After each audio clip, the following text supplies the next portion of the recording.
మెదక్ జిల్లా శివంపేట్ మండలం చిన్నగొట్టిముక్ల గ్రామం చాకరిమెట్ల ఆంజనేయ స్వామి దేవాలయ ప్రాంతంలో శ్రీ సీతారామచంద్రస్వామి విగ్రహ ప్రతిష్ఠా మహోత్సవములు, శ్రీ రామతారక మంత్రహోమము, శ్రీ సీతారామచంద్ర కళ్యాణోత్సవ కార్యక్రమాలు మార్చి 22 నుండి మార్చి 30 వరకు జరుగును. కావున భక్తులు అధిక సంఖ్యలో పాల్గొని స్వామివారి కృపకు పాత్రులు కాగలరు.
రామేతి రమే రామే మనోరమే సహస్రనామతత్తుల్యం రామనామ వరాననే. దట్టమైనటువంటి అరణ్యంలో హనుమంతుడే స్వయంగా వచ్చి కూర్చున్నటువంటి స్థలం ఈ చాకరిమెట్ల ఆంజనేయ స్వామి దేవస్థానం, చిన్నగొట్టిముకుల గ్రామం, శివంపేట మండలం, మెదక్ జిల్లా, తెలంగాణ రాష్ట్రం. ఆంజనేయ స్వామి స్వయంగా కూర్చోవడమే కాదు, ఎన్నో సంవత్సరాల నుంచి తన దగ్గరికి వచ్చి నమస్కారం చేసుకున్నటువంటి భక్తుడికి సహకారాన్ని అందిస్తూ సహకార ఆంజనేయ స్వామిగా పిలువబడుతున్నటువంటి స్వామివారు. అటువంటి స్వామివారు యత్ర యత్ర రఘునాథ కీర్తనం తత్ర తత్ర కృతమస్తవాంజలిం బాష్పవారి పరిపూర్ణలోచనం మారుతి నమత రాక్షసాంతకం. రామ రామ రామ అనుకుంటూ ఉంటాడు కదా హనుమంతుడు. హనుమంతునికి ఏమి ఇష్టం అంటే రాముడు ఇష్టం కదా. అందువలన ఇక్కడ ఒక అద్భుతమైనటువంటి రామక్షేత్రం నిర్మాణం జరిగింది. కాళ్ళకల్ గ్రామానికి చెందినటువంటి దశరథ రెడ్డి గారు అనేటువంటి వ్యక్తి ఎంతో వ్యయ ప్రయాసల కూర్చి ఈ రామాలయ నిర్మాణానికి ముఖ్య దాతగా నిలుస్తున్నారు. ఈ రామాలయంలో శ్రీరామచంద్రమూర్తి ఎట్లా ఉంటాడయా అంటే, భద్రాచలంలో ఏదైతే శ్రీరామచంద్రమూర్తి తొడ మీద సీతమ్మ కూర్చుంటుందో అటువంటి రూపంలో మహాబలిపురం నుంచి విగ్రహాలన్నీ కూడా తీసుకురావడం జరిగింది. ఈ నెల 22, 23, 24 ప్రతిష్టా కార్యక్రమాలు ఉంటాయి. 25 నుంచి ప్రతిరోజు రామతారక హోమం జరుగుతుంది. 30వ తేదీ సీతారామ కళ్యాణ మహోత్సవం జరుగుతుంది. ఈ పూజా కార్యక్రమాలలో ప్రతి ఒక్క కుటుంబం పాల్గొనాలి అనేటువంటిది మా విన్నపం. ఎందుకంటే కోరిన కోరికలు తీర్చే పురాతనమైనటువంటి వటవృక్షము క్రింద శివావతారమైనటువంటి హనుమంతుని పక్కన ప్రతిరోజు కూడా విష్ణువు నామస్మరణ జరిగే సత్యనారాయణ స్వామి వ్రతాలు జరిగే మండపం పక్కన శ్రీరామచంద్రమూర్తి వారి యొక్క నూతన ఆలయం నిర్మించుకోవడం మన అదృష్టం. ఈ కలియుగంలో ప్రతి కుటుంబానికి కూడా శ్రీరామునితోని ఎంతో అనుబంధం ఉంది. ఏదైనా చిన్న సమస్య వస్తే ఆ రామా అంటాం, ఏదైనా ఒక ఇబ్బంది వచ్చిందంటే రామచంద్రస్వామి అంటాం.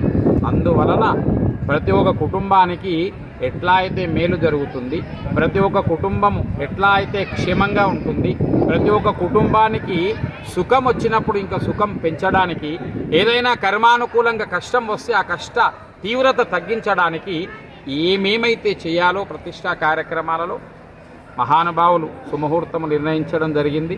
భారతదేశంలో ఉన్నటువంటి ప్రముఖ ఆధ్యాత్మికవేత్తలను కలిసి ఆ యొక్క యంత్రాలు ఎలా చేయాలి, ఆ యంత్రాలకు జపాలు ఎలా చేయాలి అనేటువంటి ఎన్నో ఆధ్యాత్మిక విషయాలను జోడించి భక్తులందరూ క్షేమంగా ఉండడానికి ఈ కార్యక్రమాన్ని పూనుకున్నాం.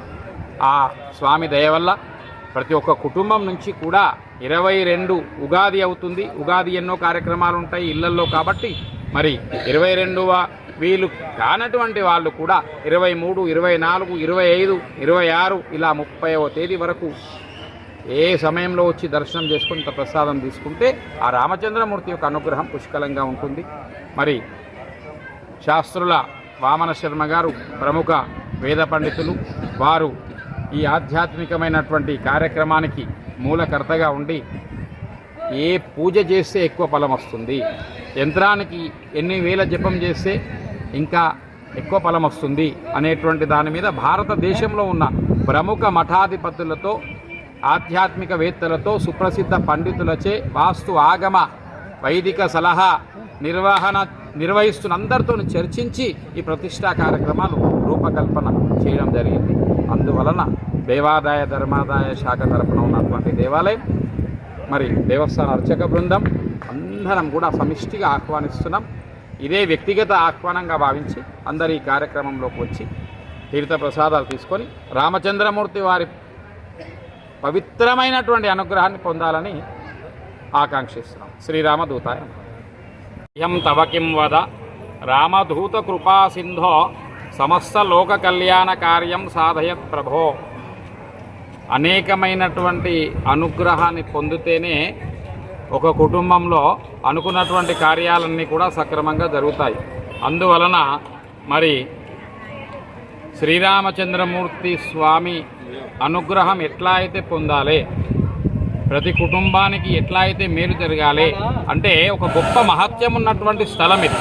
ఒక గొప్ప మహత్యం ఉన్నటువంటి స్థలంలో అంటే గొప్ప మహత్యం ఎట్లా ఉంది, హనుమంతుడు స్వయంభూగా ఉన్నాడు. అనేకమైనటువంటి దట్టమైనటువంటి అరణ్యంలో నలుదిశలా ఎన్నో కిలోమీటర్ల దూరంలో కూడా జనావాసం లేకుండా అనేకమైనటువంటి మూలికలు ఉన్నటువంటి వనంలో ప్రశాంతత కోసం హనుమంతుడు కూర్చొని ఎన్నో వేల కుటుంబాలను సహకారాన్ని అందిస్తూ సహకార ఆంజనేయ స్వామి వారిగా నామకరణం చెందినటువంటి ముఖ్యమైన స్థలంలో మరి హనుమంతుడు శివరూపం, రుద్రావతారం. అటువంటి రుద్రావతారం దగ్గర ప్రతిరోజు విష్ణువు నామస్మరణ జరగాలనే ఉద్దేశంతో ప్రతిరోజు కూడా సత్యనారాయణ స్వామి వ్రతాలు లక్షల సంఖ్యలో, కోట్ల సంఖ్యలో జరుగుతున్నటువంటి స్థలంలో రాముడు రావడం ఒక గొప్ప అనుభూతి. అంటే గొప్ప పవిత్రత ఇంకా మహత్యం పెరుగుతుంది. హనుమంతుడు సత్యనారాయణ స్వామి వారుల దగ్గర శ్రీరామచంద్రమూర్తి ఉండడం వల్ల నమస్కారం పెట్టుకోగానే వారికి ఏదన్నా ఒక ఫలం ఇచ్చి పంపించాలి అనేటువంటి ఒక భావనే మా రామాలయ నిర్మాణం కూడా ఎట్లా చేసినాము అని అంటే, ఒకసారి భక్తుడు లోపలికి ప్రవేశిస్తే చుట్టూరా రామాయణం అంతా ఒకసారి మనస్సులో మెదలాలి. శ్రీరాముడు జననం, శ్రీరాముని కళ్యాణం, శ్రీరాముని తపం జపం అన్నీ కూడా కనిపించాలి. ఆ గర్భాలయంలో ఒకసారి రాముడు నమస్కారం చేస్తే ఏమన్నా ఒక కోరికలు తీరాలి, ఏదైనా ఒక కష్టం వస్తే ఆ కష్టం తీవ్రత తగ్గాలి. అంటే చెప్పేది ఏంటి అంటే, ఒక గొప్ప మహత్యం ఉన్నటువంటి స్థలంలో ఇంకా గొప్ప మహత్యం పెరగడానికి, పవిత్రత పెరగడానికి రాముడు వచ్చి కూర్చున్నాడు. అందువలన చిన్నగొట్టిముక్కల గ్రామస్తులందరం కూడా ఇదే వ్యక్తిగతంగా ఆహ్వానిస్తున్నాం. అందరూ కూడా ఈ యొక్క పవిత్రమైనటువంటి కార్యక్రమానికి వచ్చి చక్కగా శ్రీరామచంద్రమూర్తిది, హనుమంతునిది, సత్యనారాయణ స్వామిది అనుగ్రహాన్ని పొందాలని ఆశిస్తున్నాం.